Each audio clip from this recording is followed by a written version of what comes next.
یہ ایک تسلیم شدہ حقیقت ہے کہ جب انسان کو کسی شے کی حقیقت کے بارے میں معلوم نہ ہو تو وہ اس کے بارے میں قیاس آرائی شروع کر دیتا ہے اور اپنے اس قیاس کو حقیقت کا جامہ پہنانے کی کوشش کرتا ہے، اور جو اس کی اس قیاس آرائی کے خلاف کوئی بات کہے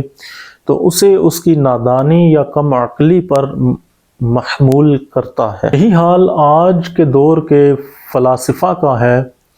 جو کہ وجود باری تعالیٰ کو ارتقاء کا نتیجہ سمجھتے ہیں۔ ابتدا میں جب نظریہ ارتقاء پیش کیا گیا تو اس کا دائرہ کار انسان اور جانوروں تک محدود تھا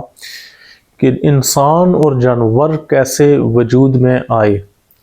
لیکن آہستہ آہستہ اس نظریہ ارتقاء کا دائرہ کار وسعت اختیار کرتا چلا گیا اور انسانی تاریخ و خیالات اور عقائد و نظریات کو بھی نظریہ ارتقاء کے زیر اثر سمجھا جانے لگا، یہاں تک کہ وجود باری تعالیٰ کی توجیہ بھی نظریہ ارتقاء کے ذریعے کی جانے لگی۔ جو لوگ وجود باری تعالیٰ کو ارتقاء کا نتیجہ سمجھتے ہیں، اس سلسلے میں ان کے 3 نظریات ہیں۔ پہلا نظریہ یہ ہے کہ وجود باری تعالیٰ انسان کے اندرونی خوف کا نتیجہ ہے۔ ان کے مطابق جیسے انسان کو شعور حاصل ہوا تو اس نے اپنے ارد گرد ایک خوفناک قسم کا ماحول پایا، جیسے کہ خونی درندے، خوفناک وبائیں، قدرتی آفات یعنی زلزلے اور حیرت انگیز نظام شمسی۔ ان کے مطابق یہ ظاہری بات تھی کہ انسان اپنے اس خوف کے ساتھ زندگی بسر نہ کر سکتا تھا، اس لیے اس نے اپنے دلی اطمینان اور یقین کی خاطر اس بات کو فرض کر لیا کہ ان چیزوں کو خوشامد کے ساتھ راضی کیا جا سکتا ہے، اور اسی لیے اس نے ان چیزوں کی پوجا کرنا شروع کر دی جو اس کی عقل میں نہ سمانے والی تھیں، جو اس کے فہم سے بالا تر تھیں، اور اسی طرح اپنے اس قدرتی جذبہ خوف سے پناہ ڈھونڈتے ڈھونڈتے ایک ایسی ہستی کے وجود کا قائل ہو گیا کہ جو تمام طاقتوں کی مالک تھی۔ دوسرا نظریہ ماہر نفسیات سگمنڈ فرائیڈ نے پیش کیا۔ اس کے مطابق انسان کی فطرت نفسانیت اور شہوانیت پر رکھی گئی ہے، اور ہر شخص دنیا میں آزادانہ طور پر اپنی خواہشات کو پورا نہیں کر سکتا۔ اگر 2 افراد کی خواہشات ایک دوسرے کے مقابل آ جائیں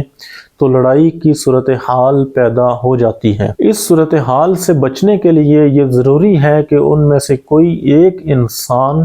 دوسرے کے لیے اپنی خواہشات کو ترک کر دے، اور یہ اسی صورت میں ممکن ہے کہ اگر ان خواہشات کو ترک کرنے کا انسان کو کوئی معاوضہ ملے، اور ظاہری بات ہے کہ اپنی خواہشات کو ترک کرنے کا کوئی معاوضہ دنیا میں ممکن نہیں، اسی لیے انسان نے اپنے لیے ایک خیالی معاوضہ یعنی تصور خدا فرض کر لیا، اور یہی تصور آہستہ آہستہ ارتقائی منازل طے کرتے ہوئے موجودہ تصور خدا تک آ پہنچا۔ اسی سلسلے میں تیسرا نظریہ ماہرین اقتصادیات کا ہے، جو یہ سمجھتے ہیں کہ وجود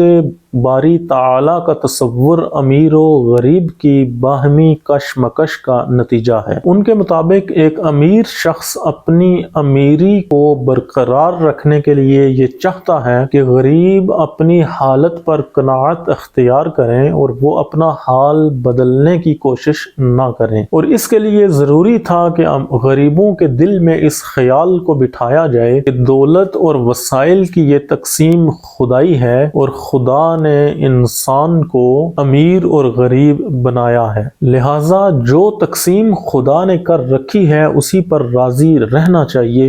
اور اپنی حالت کو بدلنے کی کوشش نہیں کرنی چاہیے۔ لہٰذا امیروں نے غرباء کو غافل رکھنے کے لیے وجود خدا کا ایک تصور فرض کر لیا، جو ابتدا میں فقط خیالی تھا لیکن آہستہ آہستہ انسانوں میں رائج ہوتا چلا گیا۔ ان تینوں نظریات پر اگر نظر دوڑائی جائے تو یہ تینوں نظریات محض قیاسی اور خیالی ہیں۔